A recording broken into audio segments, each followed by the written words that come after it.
Good afternoon. Thank you for that warm welcome, and thank you, Dr. Williams, for that stuff you just made up about me. I greet you this afternoon in the spirit of this day that we share, this day that we call Good Friday. And as I thought about the fact that we were gathering here today on a day that has such significance in so many people's lives, I had to pause and ask myself the question, how good is this Friday for those 400,000 plus children who woke up in a foster care bed this morning? I had to pause and ask myself, how good is this Friday for those 7 million children who woke up this morning in income insufficient households? And I don't use the terminology poor anymore, because poor and poverty seem to suggest a condition that is outside of a human being and something that it's challenging for us to do anything about.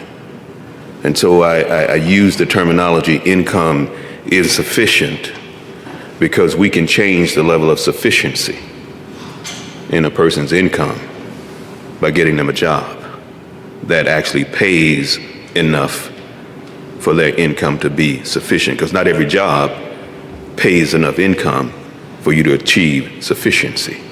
But I ask myself the question, Dr. West, how good is this Friday for the more than 7 million children who woke up this morning in a household of 4, where that household is trying to survive off of less than the cost of 2 cups of Starbucks coffee a day? $8 a day for a family of 4 trying to survive. That insufficiency terminology might resonate there. How many of you had your Starbucks today? And I can't say anything. I'm from the land of Starbucks. I left Mississippi, went through New York, and ended up in Seattle. And I do like a good Americano. But when I put that Americano in this context, it causes me to ask the question, how good is this Friday? And so I want to say thank you to our hosts, Dean Skip, Dr. Williams, and your entire team, because I must say that I've been treated well this week. I've been afforded an opportunity to just sit back and absorb Arkansas. Sit back and absorb Little Rock, meet people, talk to people, and try to get a feel for who you are. You know, something about being from the South. You don't just walk by people and say, how you doing? And keep walking. You really want to pause for a minute so you can know how they're doing. And so if they say something that's not so good, you say, baby, it's going to be okay. You see, I know a little bit about that.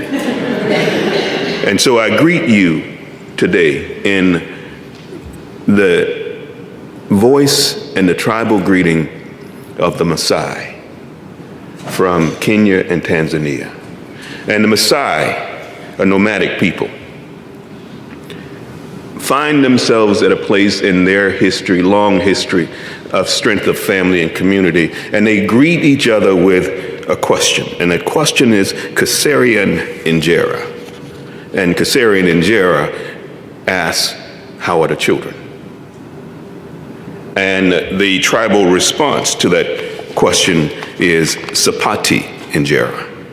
And Sapati Injera is a declaration, an aspiration that says all the children are well. So I ask you this morning, Arkansas, Little Rock, Mississippi, Tennessee, Alabama, Georgia, and so many other places across this country. How are the children? As I was preparing for my talk with you today around building, growing, supporting, and sustaining communities of hope for all of America's children, I kept hearing this voice in my head. And eventually I realized that it is the same voice that I've been hearing get louder and louder and louder over the last 10 years of my journey. If you have the opportunity to look at some of the history of my last 40 years of journey, you will see some of the places where I've resided, some of the places where I've interacted with people, both the people who are being served and the people who are serving them, and the people who are wondering why we are serving them. And along that way, this voice was like a voice crying out from the wilderness of the isolation that exists in so many of our communities across this nation. It is a voice of so many of our children who keep saying, I'm out here in these streets, and these streets have raised me to believe that you don't really care about me. You see, children have a way of knowing when they matter less to adults than other children. And if you don't believe me, go and talk to your child who is not your favorite child and ask them about what they think about what you think about them based on how they think you treat their sibling. Now, I know none of you have any favorite children, I know that. But I guarantee you somebody has said to you, that's your favorite child. And I guarantee you if you had 12 siblings like I did, you had an experience where you felt like another one of those children had a more special place in the heart of one of your parents than you did. But this is a cry that is asking us to consider something.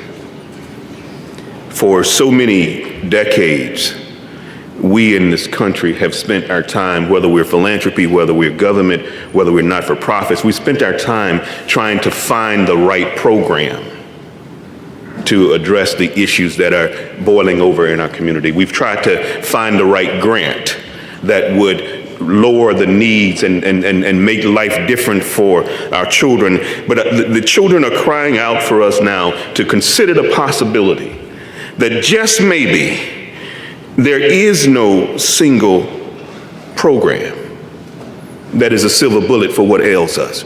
Just consider just maybe there is no single agency, and I know you do a great job, but there is no single agency that has the silver bullet answer for everything that ails us. Just maybe give a consideration that maybe there's no single grant, no single sector that has the answer for what needs to change in our communities, because what we're looking to do is to be able to dismantle the long-standing insidious institutional issues that are creating the mindset that is holding too many of our children captive.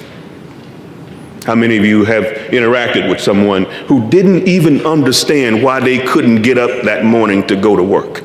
They didn't even understand what the thing was that was keeping them from paying attention in school, because it is so insidious. It has been wrapped up into their everyday living, and they don't even know the trauma that is causing them to be who they are today. And many of us don't even bother to inquire. It is a voice that is calling out to ask us the question, are we serious this time? Are we serious enough to move beyond focusing in on the symptoms and being satisfied that we tried, but while ultimately concluding it was just too hard and therefore we did not succeed, but we tried? Are we serious this time? Are we serious enough to finally begin to address the core issues and begin to ask and answer the tough questions that we have avoided for far too long? Or are we comfortable just doing what we've always done for their parents, doing what we've always done for their grandparents when they showed up with the same needs, and pretending that it might just work this time with the children? Are we serious this time? Are we serious enough to acknowledge that the conditions and the challenges that we are dealing with our children in their communities did not start when the current opioid epidemic became evident to us in 2012? Are we serious enough to at least begin to acknowledge that the issues that our children and their families are confronting in their communities, the division and the divisiveness that they deal with, did not simply grow out of the results of the last 4 or 5 elections or the elections that preceded them? Are we serious enough to begin to acknowledge that the issues confronting our children and their families and their communities don't simply exist because the parents of the children who are most affected simply refused to pull themselves and their children up by their bootstraps, even when many of them don't even own boots? Are we serious this time? Because you see, finding, implementing, and sustaining the solutions to the issues affecting far too many of our children and their families in communities and zip codes across this nation will be complicated. They will be complex issues.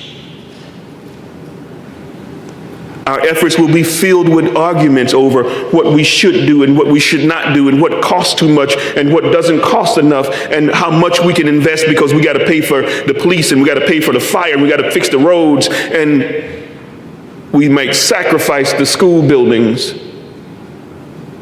and the human services because of cost and complexity of the issues that we're dealing with. But if we're honest, if those of us in this room and those of you who are live streaming, don't hang up right now, watch me.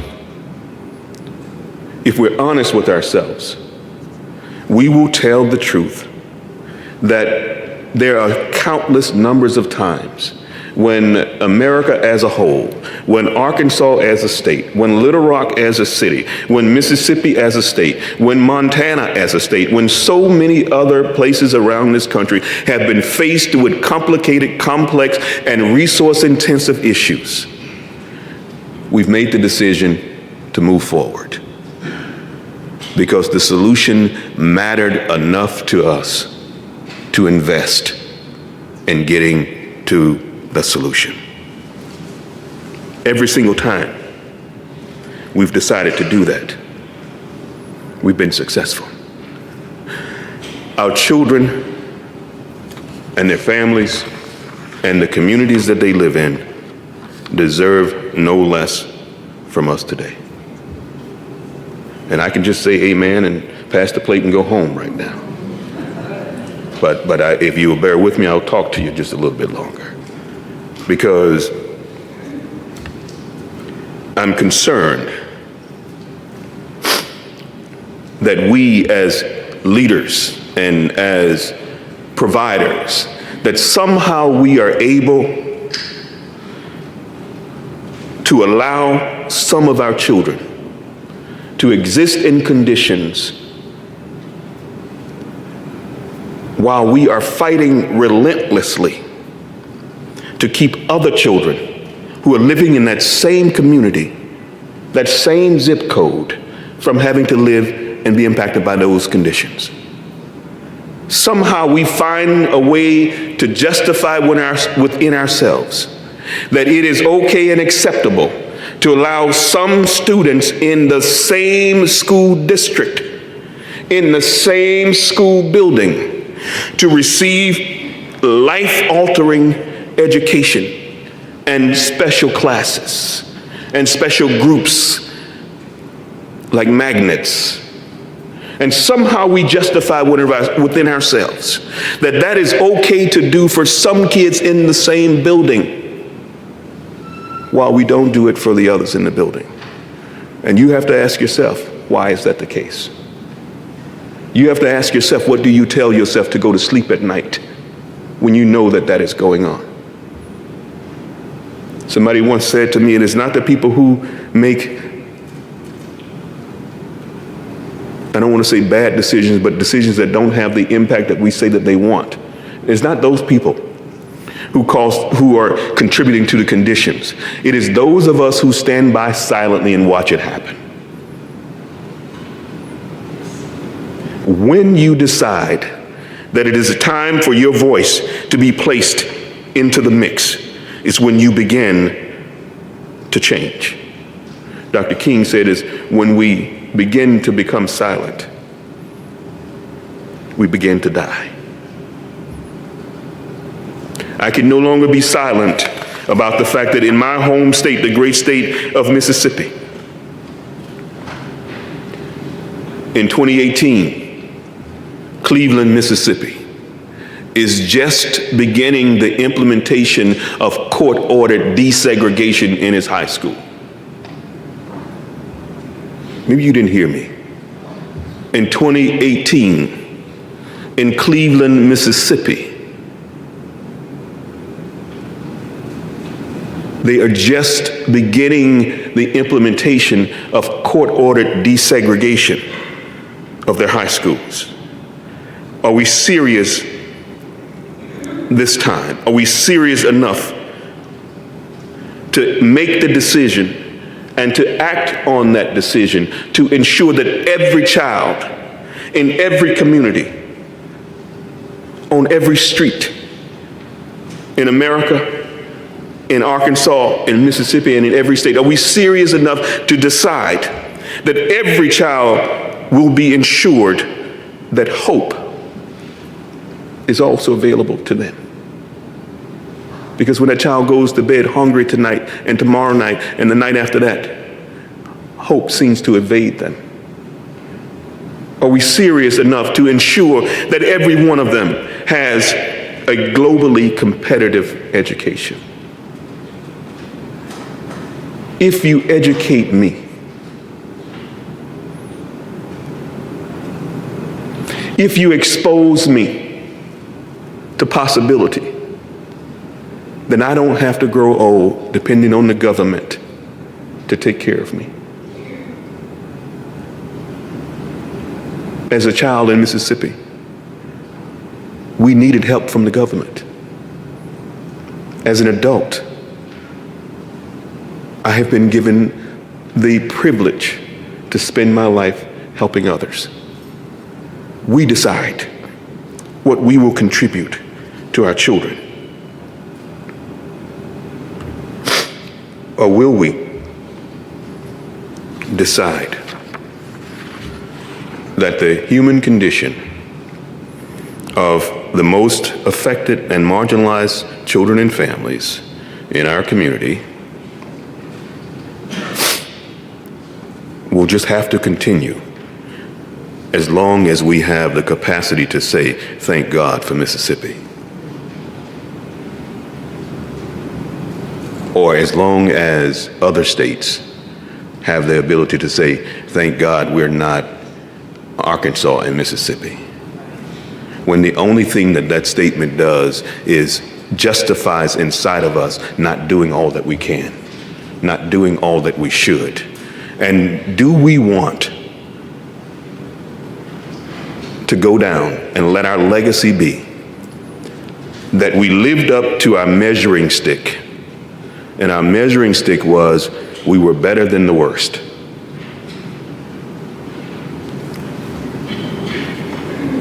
Are we serious this time? A Tale of Two Cities opens with those well-known lines. It was the best of times. It was the worst of times. It was the spring of hope. It was the winter of despair. Those words are just as true in our 21st century America as they were in 18th century France and England. And it is clear that we are not the first society to have to address this two cities phenomena. In fact, Dr. King and Senator Robert Kennedy spent a lot of time in the 60s talking about two Americas. And we might have 3 or 4 Americas right now, but we at least have 2. But the issue is not what our past has been. The question before us today is, what are we willing to do to bring about change for those children whose families have been trapped in the same community for generation after generation after generation? What are we willing to do to expand our conversation, to expand our vision of what is possible, to expand our deep-seated belief of what is required of us? Because I read somewhere once that to whom much is given, much is required. And I believe that the work here at the Clinton School of Public Service to bring attention to the practice of community philanthropy is creating a platform for us to engage in a deep dialogue with others around identifying and implementing sustainable solutions. And I use that word sustainable intentionally because having worked for many years in government, I understand what it means to have short-term sustainability,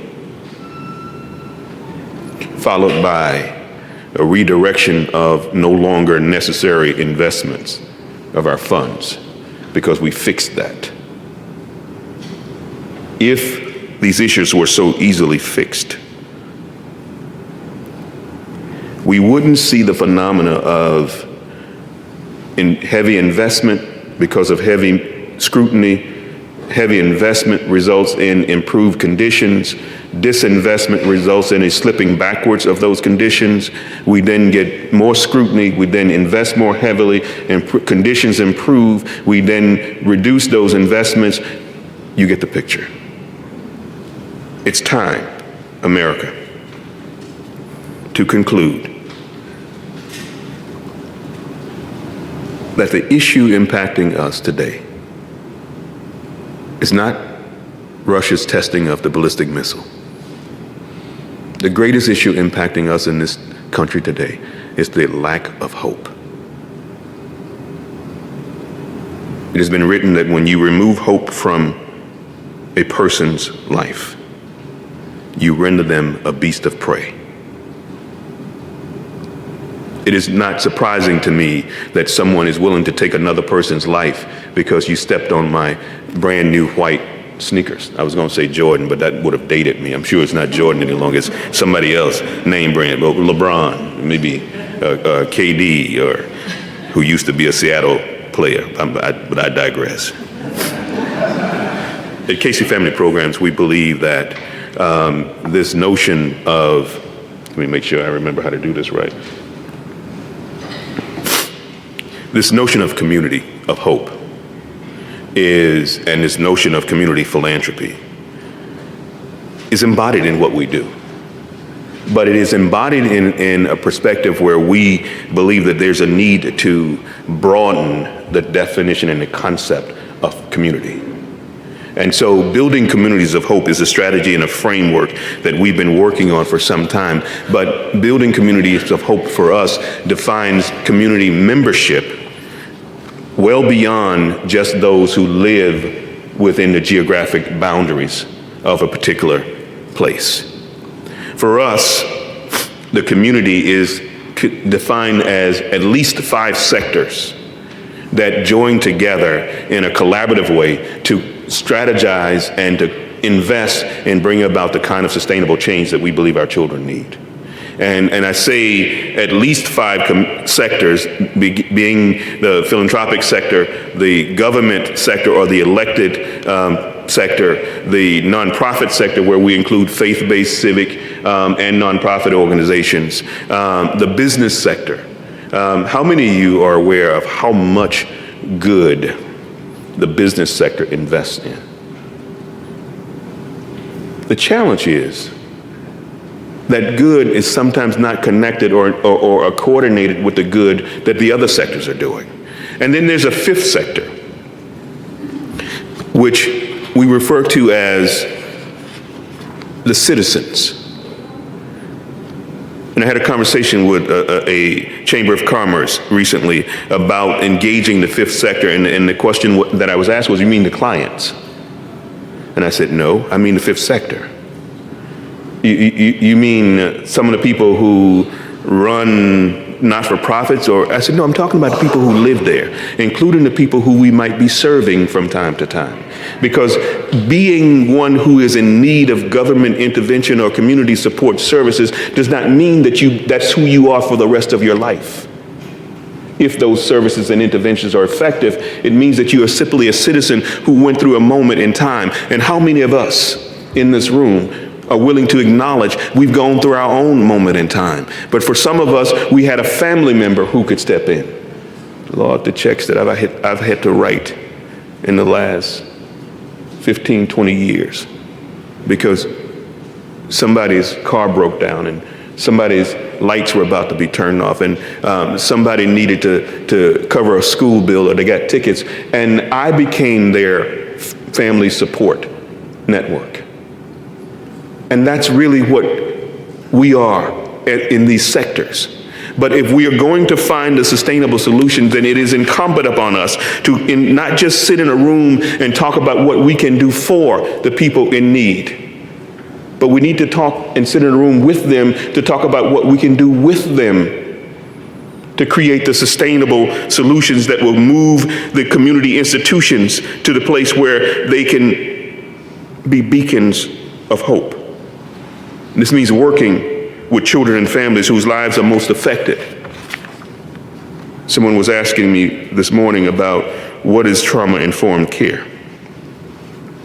And are people using, and I said, well, trauma-informed care is an approach to human services that begins to acknowledge that what you see from me is not necessarily who I've chosen to be, but what you see from me just might be the reflection of the trauma that I've been living with all my life. We can accept that trauma has an impact on the behavior of those who have been in war and who return to us after having served our great nation on the battlefield. And sometimes we don't even deal with the trauma associated with that behavior. We still try to hold them accountable for their human behavior without recognizing that human behavior would not be there if the trauma were not influencing what that behavior looks like.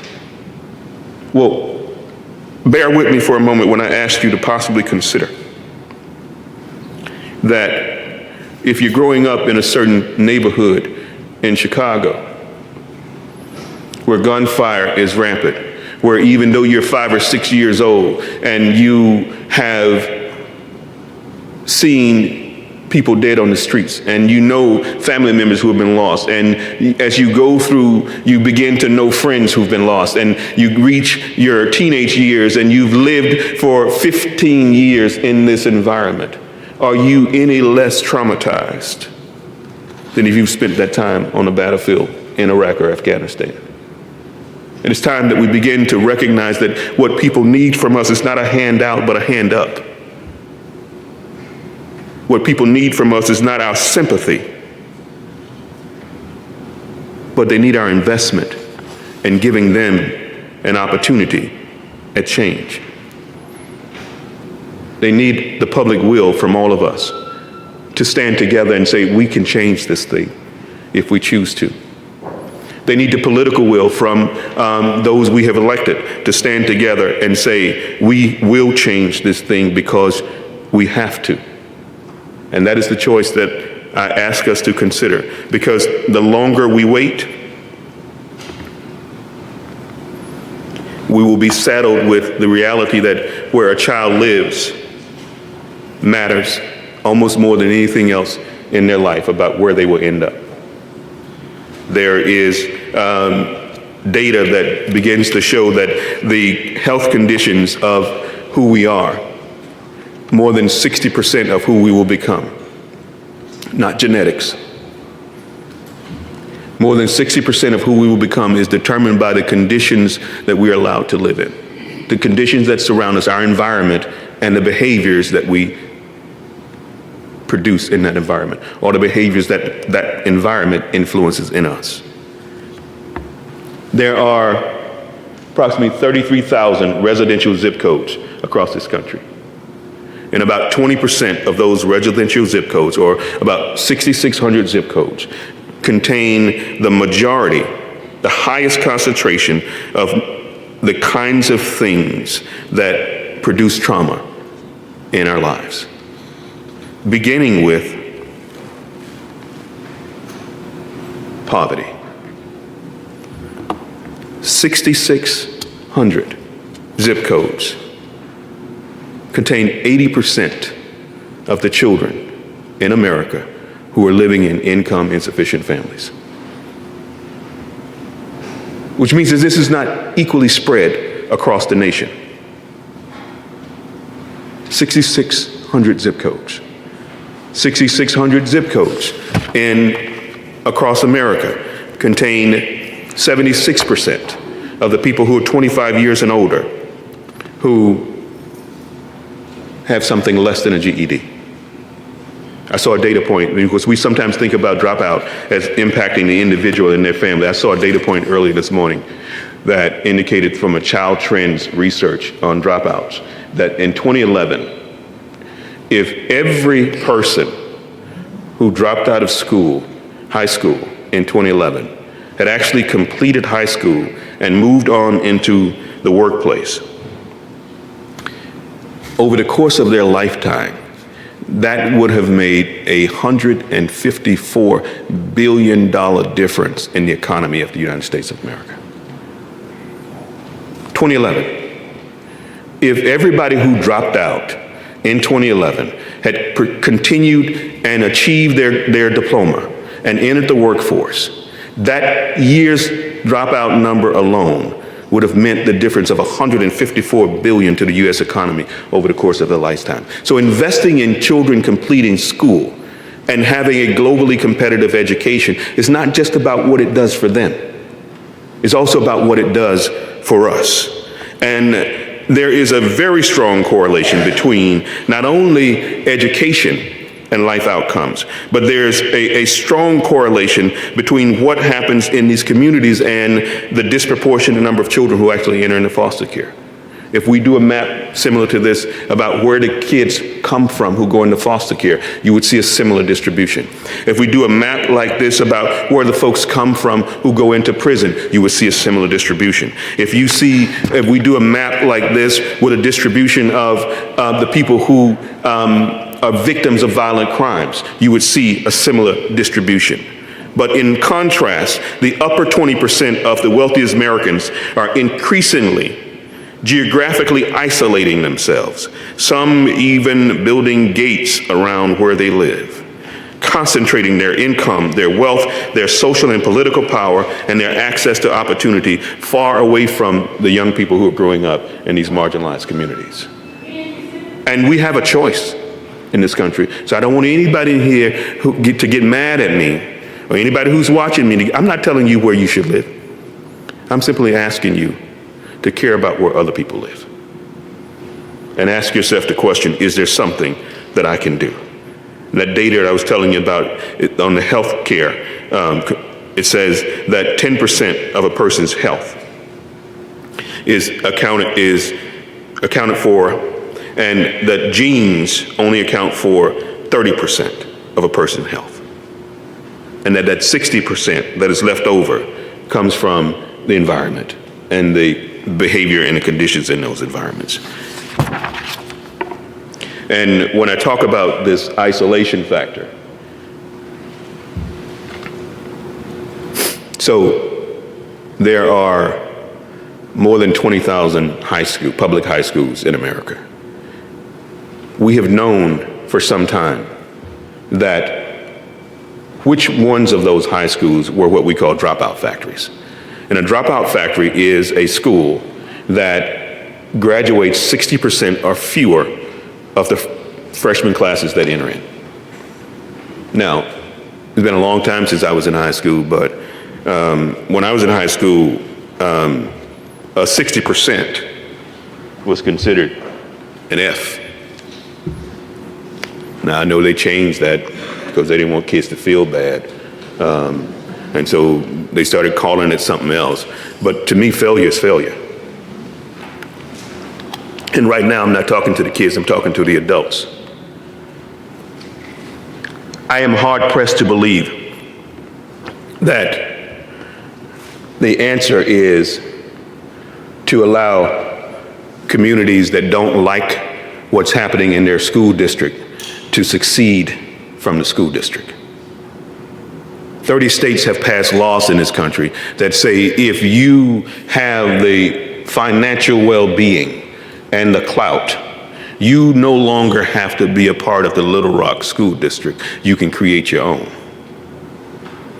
You don't have to be a part of the Cleveland, Mississippi School District. You can create your own.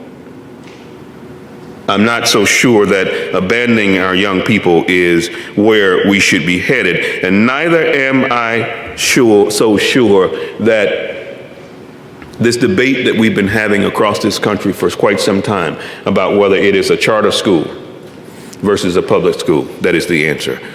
Well, if all of our kids can go to the charter school, that might be the answer. Whether the public charter school is the answer, whether the private school is the answer, I would venture to argue with you that, or I don't want to argue because I do enough of that in other places. I would venture to suggest to you that our solution doesn't lie in what we call the school. I walked into a school building in New York City, a New York City public school building. You walk in the front door, and if you go right, you walk into what is known as a KIPP school, one of the well-renowned schools in this country that begins with, oh, hi, Misha, your number is 2025, because that's the year you're going to graduate from college. From the time you walk into the school, they tell you off the bat, you are going to graduate from college. I went to school with folks who said, maybe you need to think about a vocational track. Maybe you need to go to shop class. Not everybody is college material. And you walk into this school building in New York City, and you go right, you go to KIPP. You go left, and you go to a regular New York City public school in the same building. And the building was a New York City public school before it was a KIPP school. Why couldn't we make the whole building one school with the best opportunity for our kids? Because I'm convinced that the difference will be made when we commit to equity in education opportunities. And I'll tell you, as a longtime manager, this is a management question. It's also a financial investment question, because in the state of Washington, where I'm from, and I'm sorry if y'all watching me right now, the Washington State Supreme Court has mandated that the state of Washington increase the amount of per child spending in their school system significantly. They've given them a number. The state of Washington has chosen, sorry, Governor, has chosen to say, we don't have enough money, so we will accept the fine. I would say the day that we decide that we will ensure that every school will have a high level of both public and private investments in their schools. There are plenty of businesses and other leaders who have the resources, who have chosen the school that they will put their private dollars behind. Why can't we have that public-private partnership for every school? I would venture to say to you that the answer is in ensuring that the highest quality administration, leadership, and teaching exists in every school. Not that the teachers who can't produce over here and we send them over there so that they will make sure that those kids over there will get only what those teachers have the capacity to give. Let's make sure that we invest in our teachers so that every teacher can teach the same in every classroom to every child. And let's discontinue this false equivalency, this false debate that says we have to pull out the best and the most special and leave the others behind to fend for themselves. Where I come from, those who are in most needs are the ones that you pay most attention to, because we don't want to leave anybody behind. But maybe something has changed in our psyche. But I believe that the highest expectation for learning and success is critical for a school to be successful. Because I learned something. And that is, nobody rises to low expectations.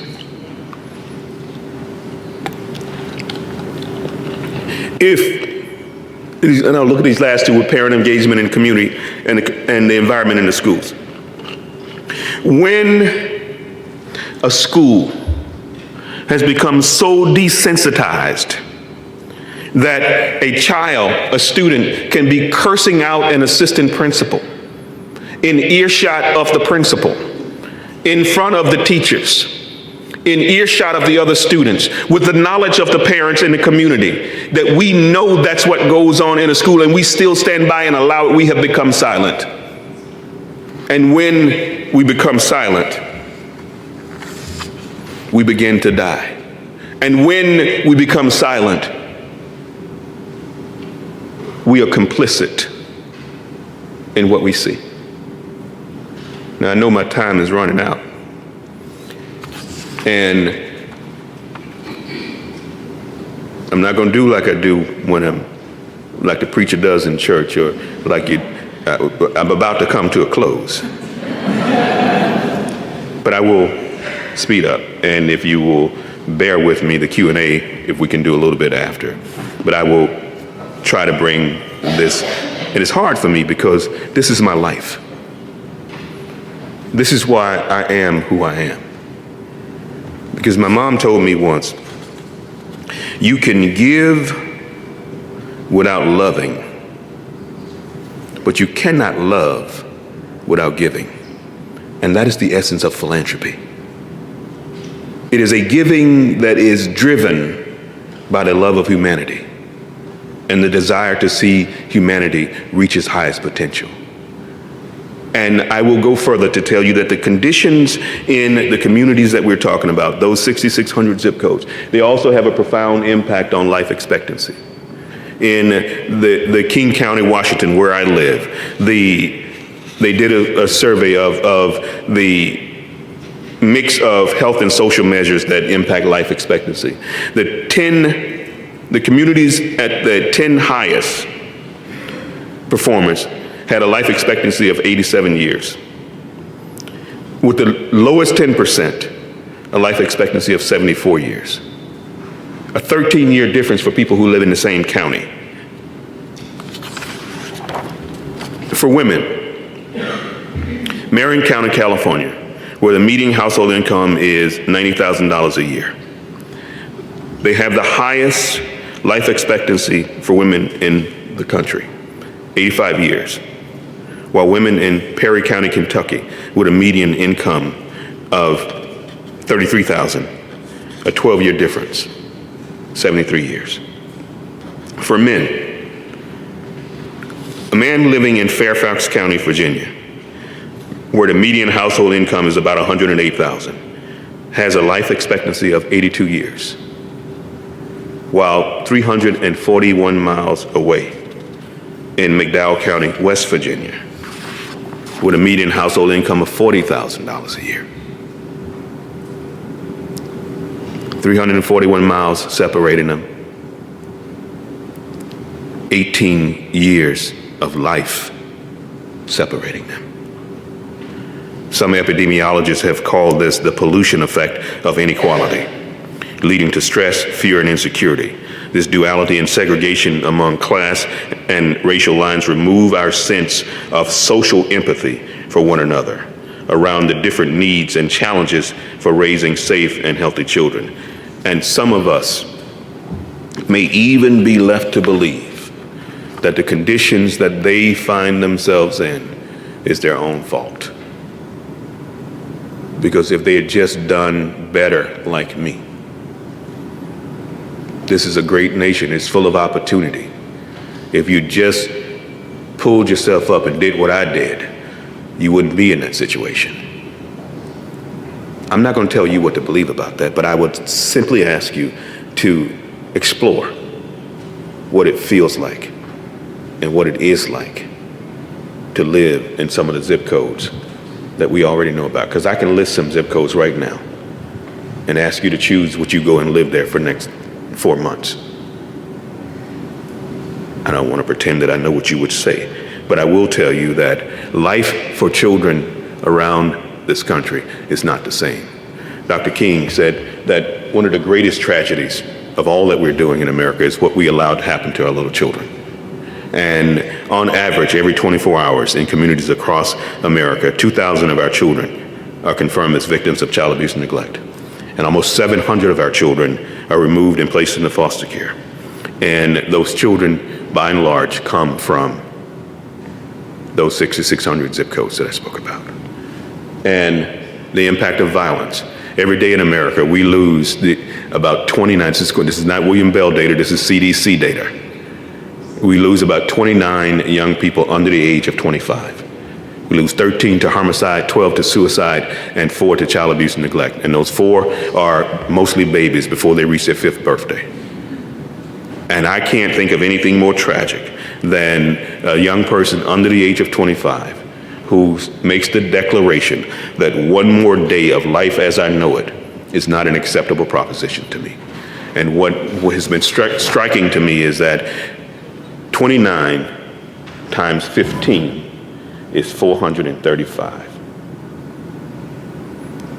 Every 15 days in America, we lose the equivalent of the U.S. House of Representatives to violence. And the question is, what are we going to do? And this is where I pause. And this is where I'm required to let you know. I didn't come here today to depress you. I didn't come here to make you feel bad. I came to have a real conversation because the voices crying in my head won't let me be silent. The voices crying in my head are telling me that our kids need hope. The voices crying in my head are telling me that community philanthropy and a 5-sector collaboration is a part of the answer. But those voices are also telling me that they are tired of people fighting turf battles over who's the best. They're tired of not-for-profit organizations failing to collaborate with each other because you're fighting for the same piece of the pie. Maybe we can just get the pie together and decide not on how much of the pie I need to survive, but decide how this pie can best meet the needs of those who are struggling for survival every single day. I worked in not-for-profit. There will never be enough pie.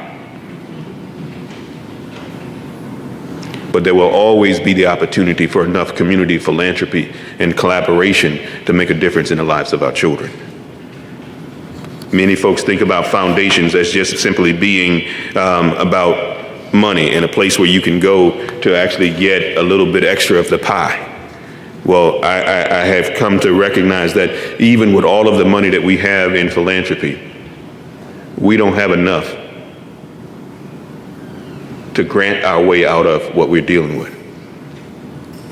And you see that over the course of a few years, that our total giving, this is across every area, whether it's the arts, whether it's animals, whether it's libraries, whether it's children, whether it's homelessness, of every area of giving from philanthropy, we've totaled from 46 billion to 55 billion in a year.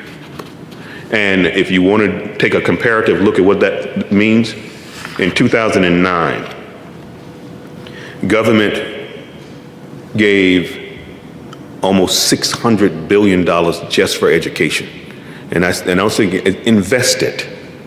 We're investing that kind of dollars in education, but yet we have schools that are graduating 60% or fewer of the children who come in.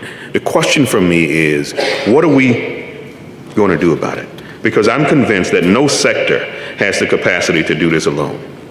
And we are going to have to come up with something that actually works, and we're going to have to stick with it for the long term in order to prove that it's sustainable.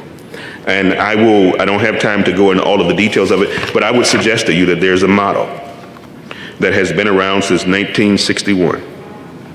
And that model, as Dean Skip, the what if moment. We had a conversation the other day, and he talked about thinking in the context of what if. And I would say the what if moment for me is, what would happen if we were able to build, implement, and sustain a federal, state, county, and local community partnership to create a domestic-focused USAID approach to achieving equity and life outcomes for all of our children. And for those of you who don't know what USAID is the United States Agency for International Development. It was created in 1961.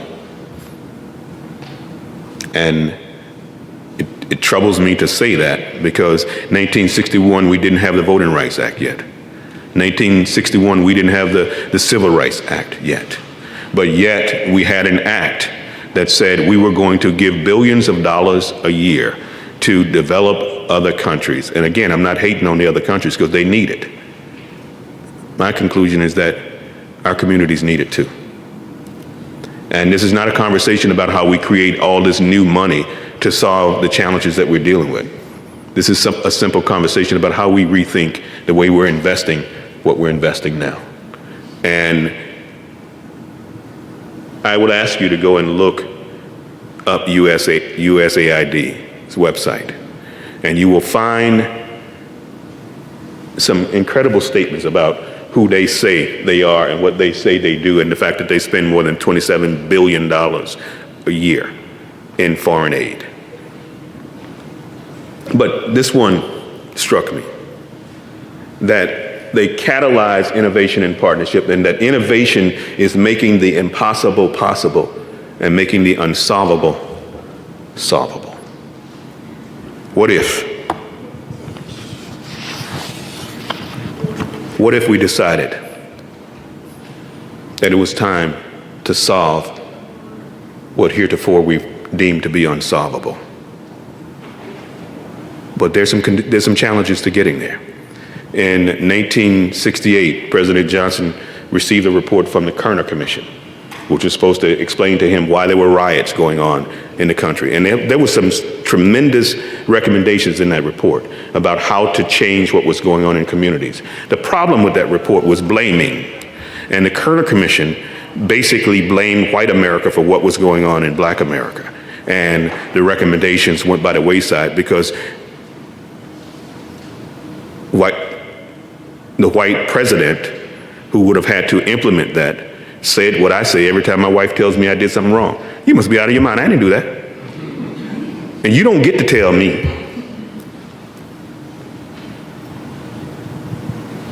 Three years before the Kerner Commission, there was a report that was released by Daniel Patrick Moynihan called the Moynihan Report. And it was commissioned by the U.S. Department of Labor, trying to figure out how to implement some sustainable solutions that would get black people jobs. Well, there are people who believe that the Moynihan Report was rejected and didn't go anyplace because the Moynihan Report blamed black people for the conditions that they were in. Which is, again, challenging for me because 1965 was when the Moynihan Report came out. 1965 was 100 years post the end of the period of enslavement in this country. And 1965 was the exact year that the Civil Rights Act was passed. So how much time had we had to make this kind of progress in this world that you were describing in your report? And because of the blaming, so it's white people's fault, it's black people's fault, and then becomes the people's fault who are suffering because we're too busy fighting with each other over who's right and who's wrong. We just simply need to accept each other and work with each other and come together so our kids can have an opportunity to get out of these places that we've allowed them and their families to live for generations. We need to give them a pathway to hope for children and families from the Appalachia to Arkansas. We need to give them a pathway to hope for children and families from Hawaii to New Hampshire. We need to give them a pathway to hope for children and families from Mississippi to Montana. We need to give them a pathway to hope for children from Tennessee to every tribal nation in this country. Give them a pathway to hope for children from California to the Carolinas, because they are all our children.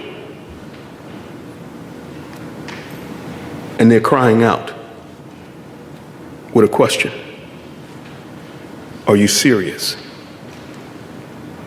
this time? Thank you for sharing this afternoon with me.